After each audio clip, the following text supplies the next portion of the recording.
Hello, humanity. You are created by God and loved by your Creator.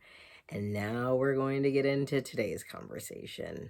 So, notice a change of scenery. Yes, we've moved all of 3 feet across the floor to the infamous buckets that I've been known for most of my Zoom production, anything, classes, courses, or whatnot. This is usually the background I have.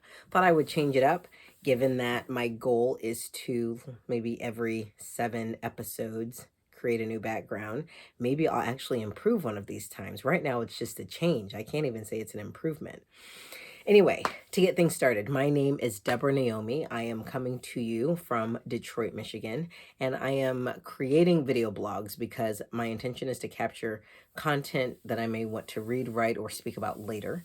I definitely want to write to be able to communicate to people who look like me, the Black community, but I also want to make sure I communicate to other groups of people that maybe share my same interests, desires, intentions, whatnot. And I just invite you to eavesdrop on a conversation. I am not posting these for actual viewing. If you happen to trip, fall, and face plant hard and find these videos, then I trust that you get value out of what's shared. Otherwise, it really is a way to capture content, facial expression, how I engage, react, where I was in the season of my life, and what I spoke about. Today, I'm really excited to talk because, well, as usual, let's start at gratitude. Um, Today, I'm thankful for forgiveness. I think compassion, empathy, grace. It's been a little bit of a tough season, but I am learning to deal, learning to give myself grace, learning to give other people grace. Some of my relationship and social interactions today were really, really challenging, very, very difficult. And I'm in a challenging place in a season for myself. This happens to be the week of, um, well, let's see, March 18th. So, today is the 14th. So, for all of you celebrating Pi Day, happy Pi Day. The 16th is my niece's birthday. The 17th, excuse me, is my girlfriend's birthday. And the 18th is my brother's birthday and the anniversary of his death. This year, it will be 13 years. Feels a little bit weird this year.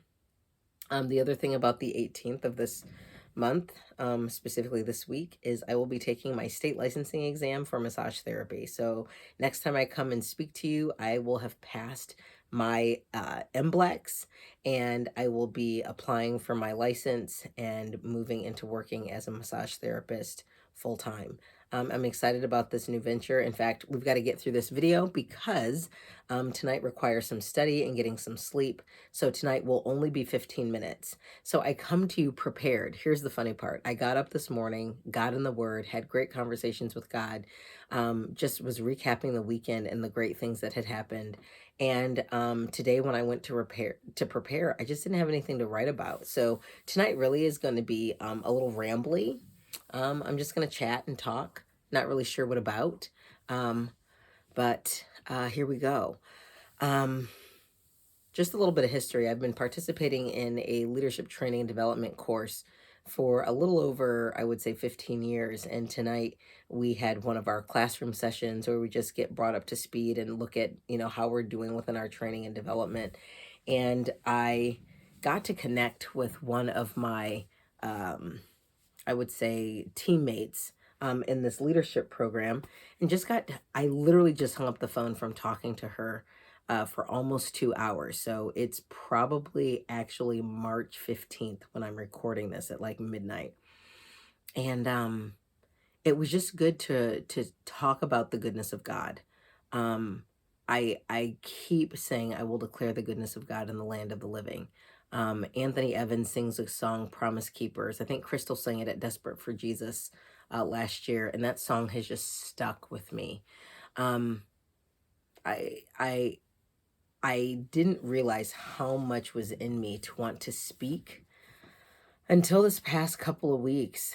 I think I talked last week about a couple girlfriends I had coffee with, and I've been in touch with them this week, and I'm so excited about seeing their growth. In fact, I was on the phone with one of them, and last night she and I were talking about really embracing our limitation, embracing our God-given design, our weaknesses being opportunities for his strength. So we talked about writing a declaration of dependence. Like, how do we capture the beauty and the joy and the gift of our human limitation, and even more so our frailty, or maybe our weakness inside of who we are as just human beings, but then also as women, that we don't have to be all to everybody. Um, this morning, oh my goodness, this morning I had a phone conversation with a girlfriend of mine. She's a doctor, and she was just talking about her experience in life of trying to be the rock, like have it all together for everybody, so that people don't experience the impact of their decisions, or they don't experience the impact of the choices that they made in life that got them to a certain result, where you still try to save them for really experiencing their consequences. And when we talked about that, you could just hear the striving in the dialogue. Even for myself, I can hear I'm trying to hold this boundary, or do the right thing, or make sure I do this or not do that. And you can hear the striving in it. You can hear the lack of, come unto me, all ye who are weary and heavy laden, and I will give you rest. Take my yoke upon you and learn of me, for my yoke is easy and burden is light. Totally just quoted a passage in Matthew. Don't really know, but I'll have to check back in with that later. Um, and I just keep hearing this call to rest, even in my activity. Even right now, while I'm recording this video, just hearing the call to only engage where God's called me to. Um, you guys know I've been in the world of Jonah, and then recently Jonah and Nehemiah. And last week, I explored this journey of being a yes to life. And what I discovered is that I'm not a yes to life, or even a yes to God. I'm actually a yes to life experience. I'm yes to people. I'm yes to demand. I'm yes to culture. I'm yes to everything except a yes to God. And I realized probably the reason why I told God no is because he's the biggest entity and he might demand the most, right? But yet and still, all these other smaller entities that don't have God power attached to them have demanded everything of me, cost me everything, and I don't replenish until I get with God. So I just realized, you know what? I think I'm cutting myself short. That's a little crazy to operate that way. So I've taken on the yes posture. And today in my quiet time, I was reading in this devotional a dear girlfriend gave me, actually my Mary Kay consultant. She gave it to me and said, Deb, based on some of the things you talked about, I think you might really enjoy this devotional. And today, that devotional that I read was talking about a gentle and quiet spirit. I kid you not. If there are two words in the Bible that make me want to fight, it's those two words. Oh, a gentle and quiet spirit. There is nothing about me that looks gentle or quiet. I'm just saying. I've not operated that way historically. I'm triple threat, disobedient, stubborn, and strong-willed. I'm a no, and I can figure it out. My bad attitude, blah, blah, blah. My anger. But really and truly, since dealing with, my posture where I'm saying, taking the initiative to be a yes to God while dealing with the injury and parts of me that still want to say no, I am finding that being a yes to God conserves energy. It literally is an energy conservation program. It's brilliant. It's brilliant. And I'm not going to get on board with it because I'm too stubborn. I'm getting on board with it now. I'm just saying. Like, historically, I've been like, I can do this. I don't need to listen. You don't have to. Anyway, um, today I looked at that verse for the first time and I just thought, God, what is it about a gentle and quiet spirit that you find so precious? Only because you find it precious am I willing to step into it. But show me what a gentle and quiet spirit looks like on me. Um, Sunday night, I invited a girlfriend. Well, Sunday night was last night. My girlfriend I talked to, and we talked about writing the Declaration of Dependence. We were talking about um, our saying yes. What else did we talk about? I was just going to mention it. Or something about just not just our yes posture and our declaration of dependence, but also, about the areas in which we struggle. And I asked her, how can I pray for you? And I genuinely mean that. But this girl, every time I ask her to pray about something or something comes up, It is literally a mirror reflection of what God is dealing with in me. And so I told her, I don't really want to pray for you now. She was like, what? I was like, no, I don't want to pray for you because dealing with love and being of service in my life is what's kicking me in the butt right now. I don't want to pray about that. So, of course, I prayed for her. And really and truly, it was a prayer for both of us. I prayed for myself. I'm looking at, where do I not be responsible for how I give myself away, spend my time and energy, what I'm saying yes to, and then the consequence.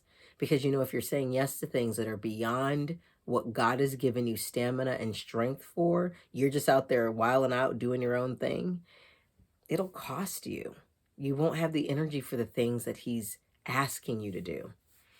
This morning, after a difficult conversation, the other young lady that I have been speaking with, she was like, Deb, I want to share this YouTube video with you. I'm really encouraged by how you're journeying and what you're doing. And we prayed for each other. And I am just so encouraged that this young lady, in the middle of her own struggle and getting, up on the path of being obedient, is still finding a way to encourage me, even as she's dealing with herself. And it is so remarkable to see that. I had coffee on Sunday with a friend I haven't seen since 2019. I think since I graduated Wayne State. Yeah, I hadn't seen her. And we got to see each other. Here's the funny part. So not only did she come into a restaurant that she had never been to, and she hadn't seen me, and I was going to treat her because it was like our coffee date. I hadn't seen her. We exchanged hugs and we sit down and catch up for a little bit. But the funny part is she went to the counter to order food, and Carrie was behind the bar, was behind the register, and said, "Hey, how can I help you?" And unbeknownst to me, while I'm looking at ice cream, my girlfriend's about to order food, and then up comes this roar of laughter from the two of them. And sure enough, the barista that was taking her food order was also previously her children's teacher at a school that they attended. And they just had a good time reconnecting. And it just felt so good to operate inside of my gifting, to slow my pace down, take time to be with people on a Sunday, and sit over coffee and just encourage and inspire the image of God in them. And that's really what the day was about. And she told me, she was like, Deb, I always come away with something when I talk to you. And so I felt really complimented by that. But I'm going to tell you the truth. I had scheduled the appointment with her just to see her, not like God, like she and I had sat down to talk about once a year previously. But, if we had lost touch, it wouldn't have been weird. But God had just put it in my heart to reach out to her. And sure enough, she said that in our conversation, promptings that the Holy Spirit had been giving her and in speaking into her and asking her to step into something she hadn't stepped into. And it was just confirmation hearing from me that that was what there was to do next. And so I'm excited for the adventure of that friendship, relaunching post COVID and like taking off again. And now that she's got a new contact at the coffee shop that I go to, I might stumble across her and see her there, which will be a lot of fun. And then I had to thank and acknowledge the coffee shop owner. I know I said gratitude was forgiveness, empathy, and compassion, but I kid you not, I am so thankful for Farmhouse Coffee. Farmhouse Coffee. They're in what? Farmington Hills? Yes, at 13 and Middle Belt. Yes, you might find me there. But really neat coffee shop, a great business, great company, good people doing good stuff, serving amazing ice cream. Anyway, I had to thank her. I said, you know what? Thank you for not only having such a great environment and ambiance for your restaurant, but thank you for your commitment to your excellence in food and the quality of the service and the ambiance. It's really, really a great environment to introduce people to. And I love bringing friends here. And then she told me, she's like, I love it when you bring friends because we love you. And so we know you're bringing good people. And I'm like, hey, I'm going to make sure that there is few, farmhouse coffee novice people on the planet as possible. And I'll start with the surrounding area. So anyway, it was really a lot of fun to make that connection. I told you it'd be a little bit rambly. I think that's everything I want to communicate right now.